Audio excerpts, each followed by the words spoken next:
Andrew Romanella. When you play Battle in Mario Kart and you don't turn off any of the items, there are bananas everywhere.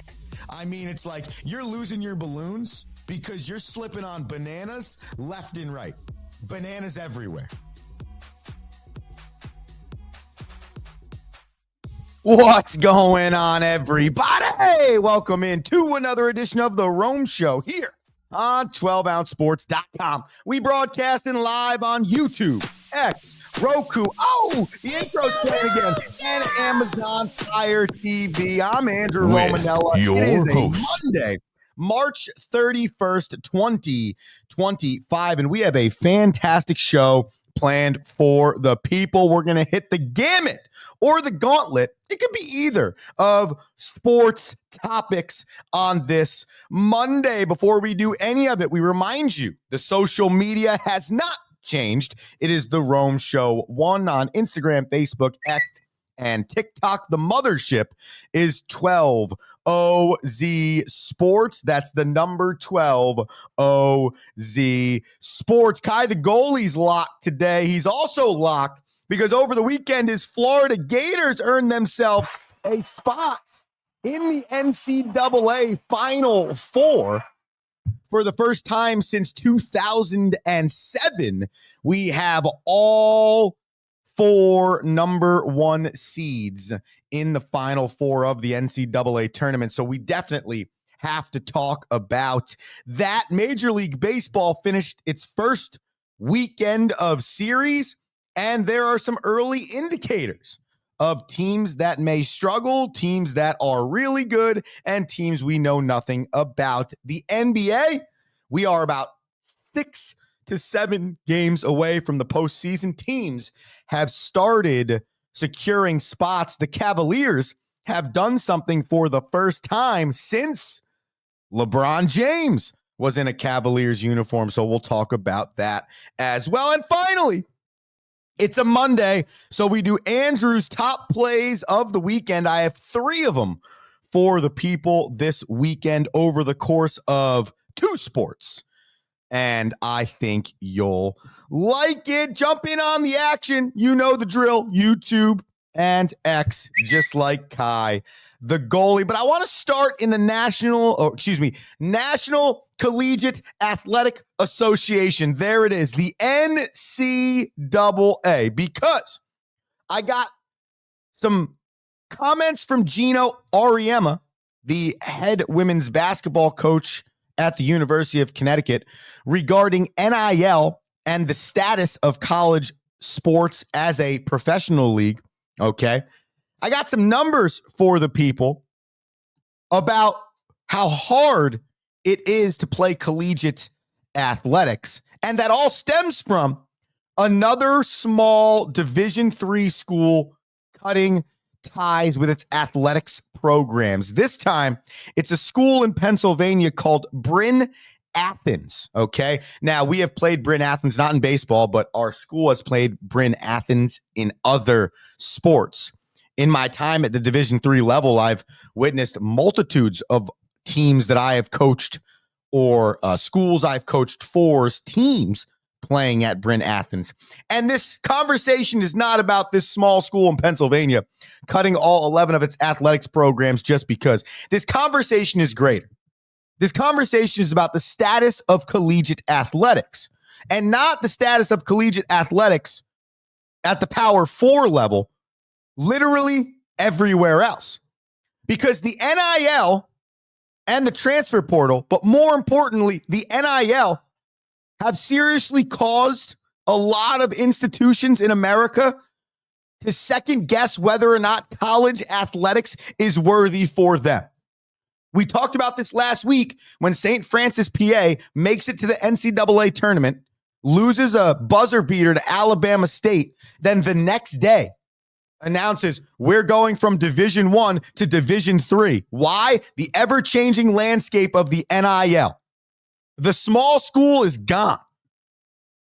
The small school can't hang. But the problem is 95% of the institutions that are being affected by the NIL are the institutions that actually make college athletics college athletics. Okay, here are some numbers for you. And you know I love to use the game of baseball. Baseball is a great example, okay? Plus, there are so many schools in collegiate baseball competition. But I got on the NCAA's website participation from high school to college at the D1, the D2, and the D3 level in all sports, okay? And before I give you those statistics, I remind you that since 2020, I can at least on two hands count the amount of Division III institutions that have not only just cut college athletics, but closed as well. Because the trickle down is that there really is no need for the Division III school, which is a lie because listen to this statistic, okay? There are 478,451 kids playing high school baseball, okay? There are 1.2 million kids playing high school football, 537,000 kids playing high school basketball, okay? In high school baseball, NCAA participants drops down to 38,000. In basketball, it drops down to 19,000. And in football, it drops down to 77,000. That means in football, only 7.5% of high school athletes play collegiate football. In baseball, only 8.1% of high school athletes play collegiate baseball. In basketball, 3.6% of high school athletes play collegiate basketball. But let's take those numbers a little bit deeper because we're not talking about just kids playing college sports. We're talking about the effect that the NIL has on the actual foundation of college sports. Well, let's break down baseball's 8.1% in the NCAA, okay? Of the 8.1%, 2.4 play D1. That's it. 2.4, that's it. So now the other 2.4 that plays D2 and 3.2 that plays D3. So the other 5.6% of NCAA baseball players don't even play at the Division I level. So majority of your athletes that claim they play NCAA baseball don't even get a chance to entertain or think or even know what an NIL is. But yet their schools are the ones closing. Their schools are the ones cutting athletics because they can't hang with the changing landscape that has changed for the top 3%. In college basketball, 1% of kids play Division I. 1% of kids play Division II. 1.5% of kids play Division III. And in football, where you have 1.02 million kids playing high school football, that number is 3.0 at D1, 2.0 at D2, and 2.5 at D3. The numbers only get more wild as you look at other sports. If you look at college lacrosse, of the 14% of kids playing college lacrosse from high school to college, only 14%. Again, think about how low those numbers are. 8% are playing D3 lacrosse. So these institutions that are closing their doors, that are cutting their collegiate athletics programs, and those are the kids that have to pay their full way to go play in that athletics program, those are the ones that are having to close their doors. We are shutting down the college experience for the kids that actually need it and deserve it. So now everything up top, because the NIL has now turned the top 4 conferences into professional athletics, the trickle down has now caused kids at our level or lower levels to think, I want that. So why the hell am I going to float around doing any of this when if I can just get to that level as the 15th person on the basketball roster, I'll make money because I'm a professional.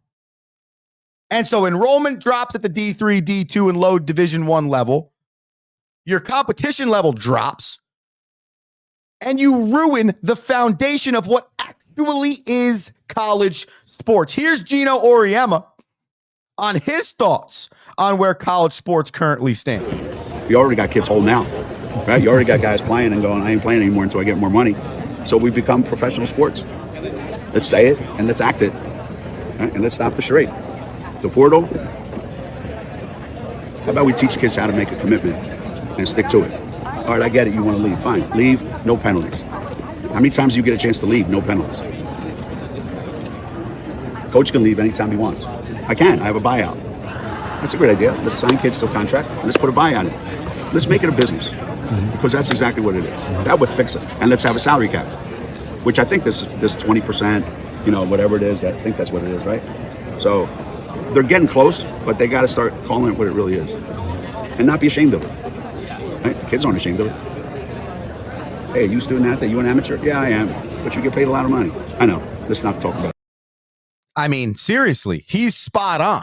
And it's not to say that the NIL and the paying the athletes and all that stuff is wrong. I've always said this when I've talked about this conversation. But as somebody that is a soldier on the lower level of NCAA athletics, it's not right. And it's clearly a problem, because not only are you losing, it's okay if you lose kids at the D3s and the D2s to jump up and try and make money for themselves. Or if they get better, they try and outgrow those programs and they leave. Those things have existed even without NIL. With the portal's always been a thing, just the rules on the transferring were different. But now it's legitimately killing institutions at the lower level. And by the way, last note on this, and I don't know how many college athletic directors are listening to me, or college presidents or vice presidents, but you are not smart if you are the leader of a college institution and you do not put major resources into athletics. This is not just me coming from a D3 baseball coaching perspective. Like, what are you doing? There is literally not many colleges in the country that you know of, first and foremost, just because of school. You got the Ivy League, you got the NESCAC, you got a few others that you're going to mix in there. And even with some of those schools, you talk about sports. You don't mention University of Alabama and go, man, I really love their blank department. And I'm not saying it's not world renowned either. That's just the way it works. Sports are drivers for institutions. You think that if all of these SEC schools were just colleges with no athletics, they would be as prosperous as they are now? No. And it's all the same at every level. It can be the same at the lower level. You can be Johns Hopkins. Elite academics, elite reputation. Every program is D3 minus lacrosse. You can be those schools. You can be MIT, elite academics and great athletics programs. Why can't that be a thing everywhere? No, but instead, because we're so focused on paying the top 3%, the NCAA is going to kill the foundation of college athletics. And sadly, no one out there really knows it, because they're not going to watch it. It's not going to be on ESPN3. It's not going to be something that you scroll through your channels on the weekend and go, I really got to watch this Centenary versus Marywood baseball game. You're not going to do it. And it's sad, because hundreds of thousands of kids are slowly probably going to lose their only chance at playing college athletics, because they're not a professional, because they're not the next Paul Skeens. And their chance right there to be a part of a team, play college sports, continue that development, all of those good things, gone. Because the ever-changing NIL world, it's always a trickle-down effect. Andrew Romanello, The Rome Show, 12OZ Sports. Get in the action if you want, like our guy Kai the goalie on YouTube, putting out his Gators.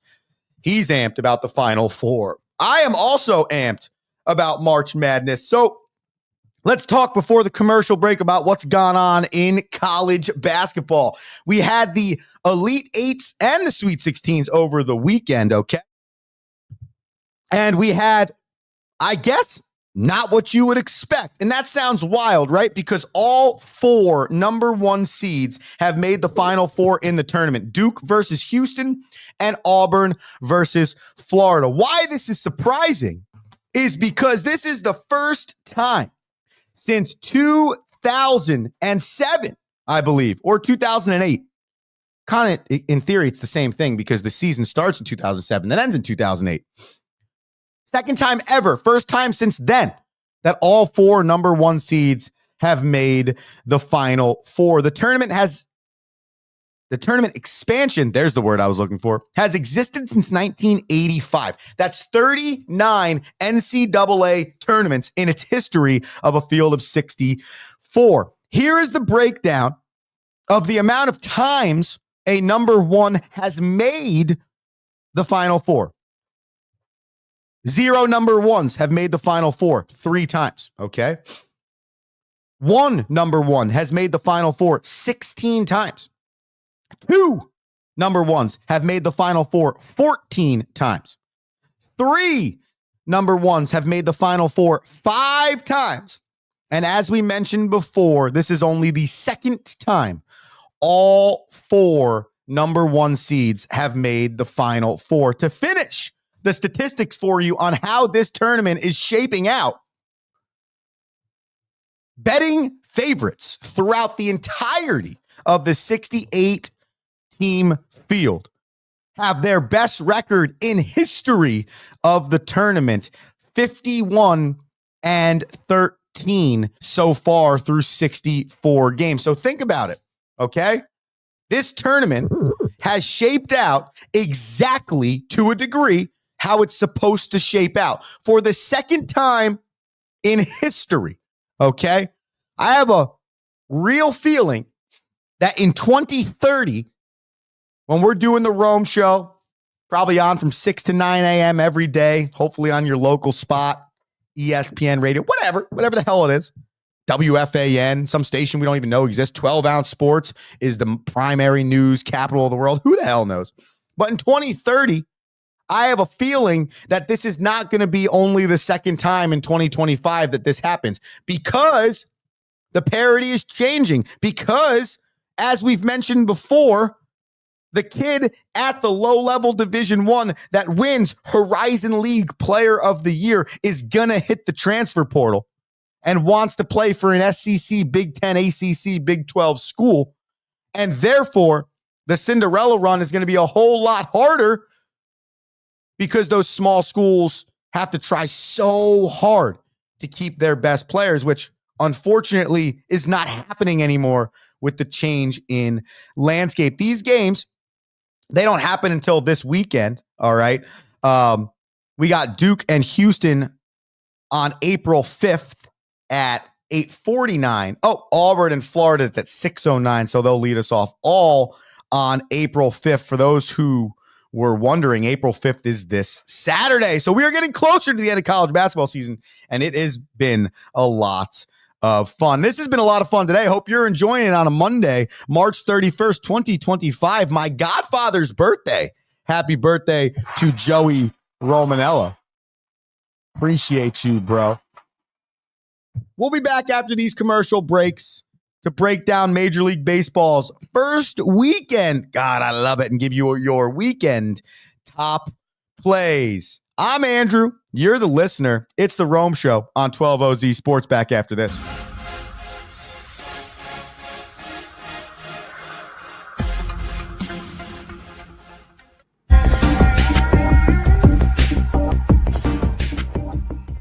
Welcome to MyBookie.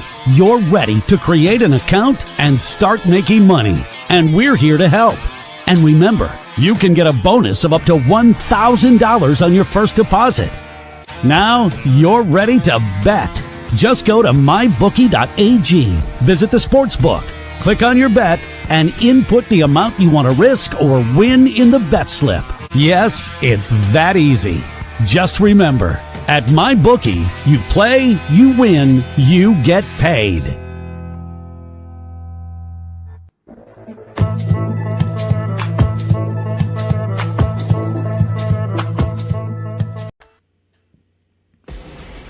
Need tickets to that next event?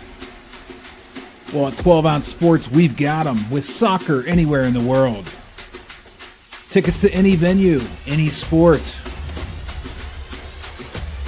Want to go to NCAA or NFL football matches? We've got them. baseball at every level. Every Power 5 matchup is available. Don't forget, costumes and paint are optional. What's that? You want to go to Broadway? We have those too. Want to jam out? Every concert, every artist.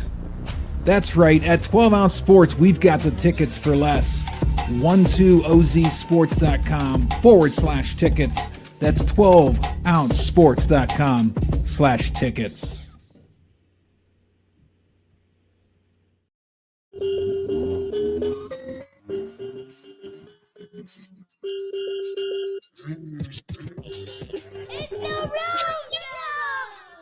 Yeah, it's the Rome Show. We got it, Nico. Thank you. Rome Show, 12OZ Sports, YouTube, X, Roku, Amazon TV. So many places to catch the show. You can comment on X. You can comment on YouTube. Get in on the action. We've been talking NCAA changes the landscape of the foundation of NCAA.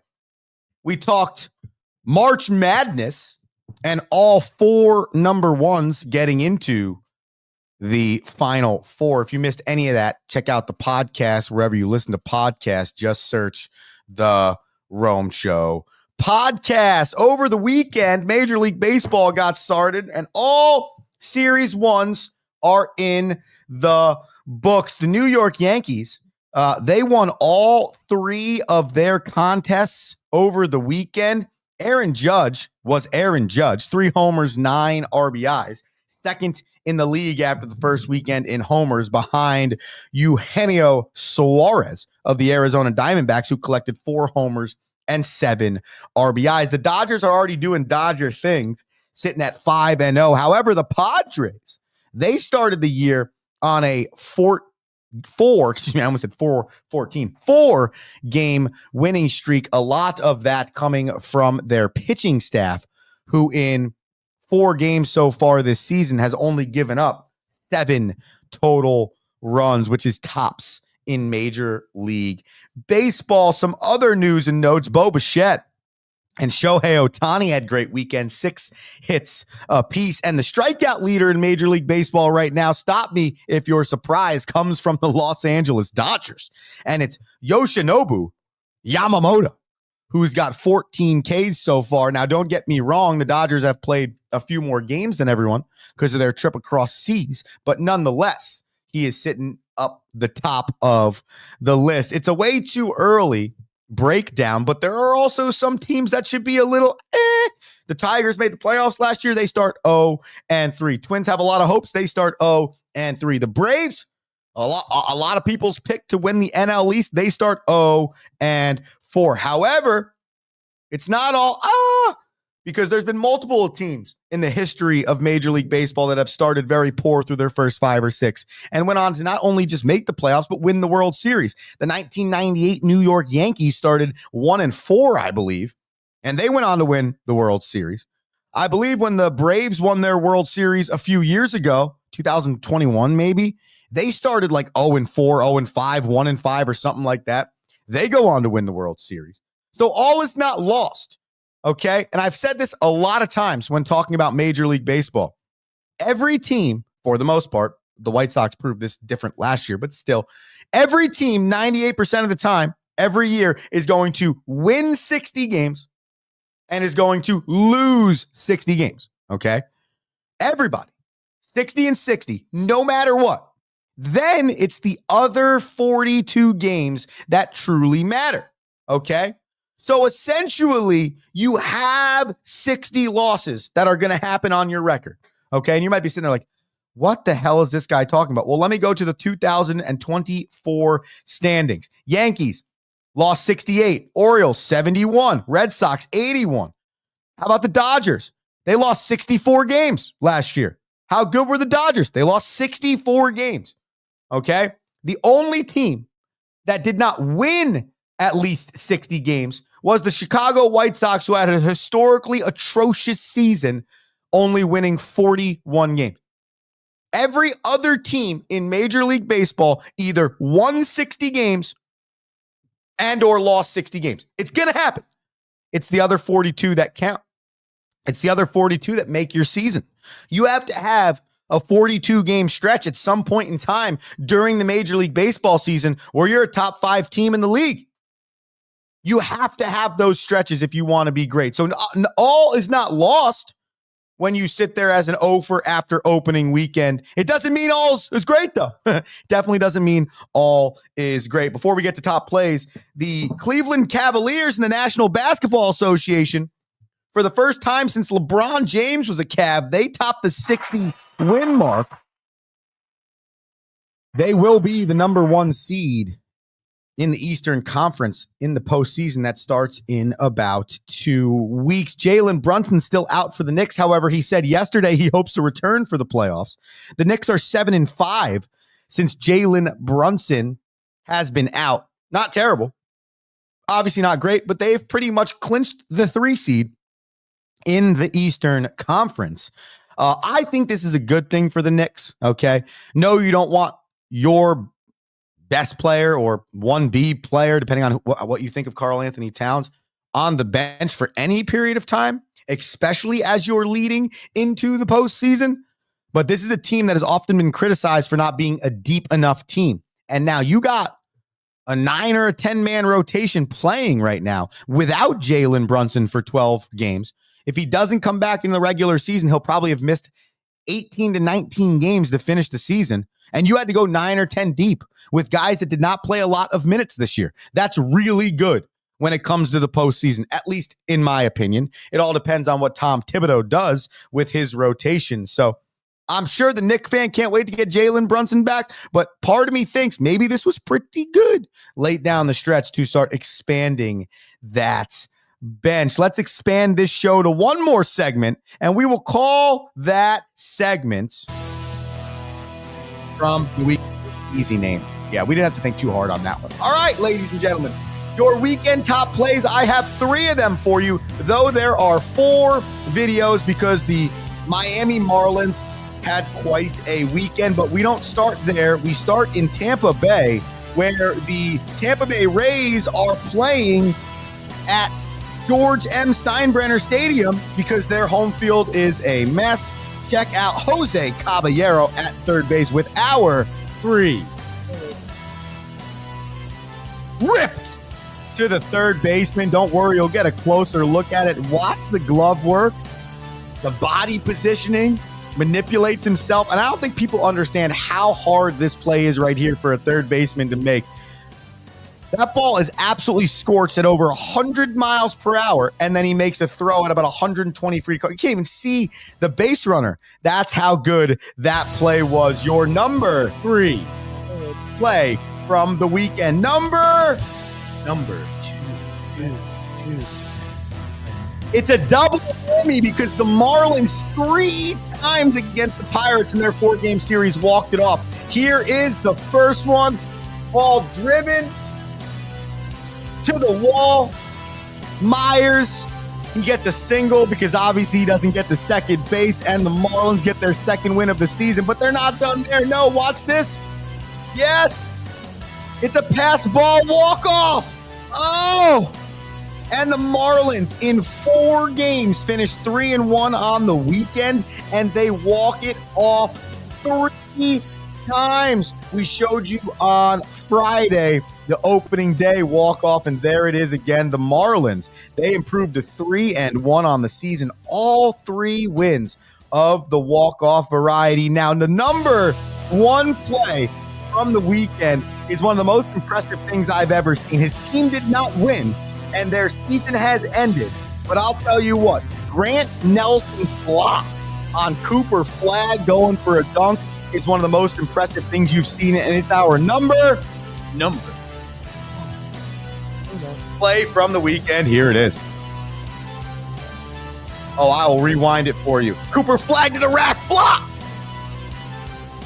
Watch it again, ladies and gentlemen, as Cooper Flagg comes down the floor to the rack with his right hand, and Grant Nelson gets up with the bunnies all ball and blocks the best player in the country as he goes for a dunk, and that is your number one play for the weekend. And those are your top plays from the weekend as presented to you by me. I appreciate the people here on a Monday, March 31st, 2025, tuning in and getting your week started with The Rome Show. You missed any part of the show, just go ahead and get the podcast. Wherever you listen to podcasts, just search The Rome Show podcast or head to 12ozesports.com for all of the outlets. It's Tuesday tomorrow, Hockey with Rocky. We break down the NHL and we get back to making some picks for the people. If you were wondering, I was 4-1 over the weekend, 83-64. So tune in tomorrow for Hockey with Rocky,